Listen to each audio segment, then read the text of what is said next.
थिंगा जेन्ना ते डिक्लेअर जाल्ले 3 रेल्वे स्टेशन आहेत म्हणून एक ती आमची सालजोरा आनी कन्फ्युजन जाता सालजोरा सांज जाल्यार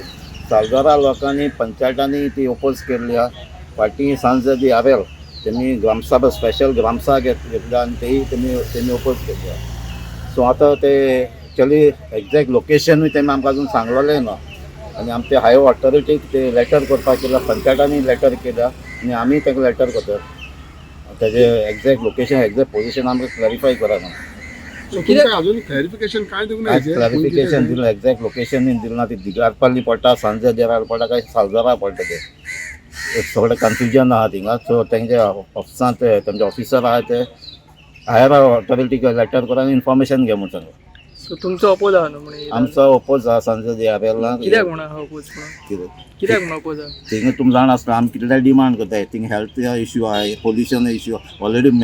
इतली इंडस्ट्रियल स्टेट आहा थिंगा इंडस्ट्रीज आहाय सगळे पोल्युटींग इंडस्ट्री आनी एक रेल्वे स्टेशन येयलें जाल्यार थिंगा आनीक पोल्युशन जावपाक शकता लोकां भिरांतूय आहा ते सायडीनी कोल एक सायडीन ऑलरेडी रेल्वे डबल ट्रॅकिंग आहा थिंगा आनी एक सायडीन कोंकण सगळे रेल्वेचे आख्खे नेटवर्क थिंगा जातले ते प्लस थिंगा जाण आसा हेल्थ फॅसिलिटी वाडलो ना थिंगा एप्रोच रोडूय ना थिंगा ज्या लोकेशन दाखयता थिंगा एप्रोच रोडूय ना थिंगा आनी ते म्हणटा ते लँड एक्वायर केवा तितून कोता म्हणटा ते लँड एक्वायर केवा ते पूण एक्झॅक्ट लोकेशन एक्झॅक्ट पोझिशन आमी कांय क्लॅरिफाय जालो ना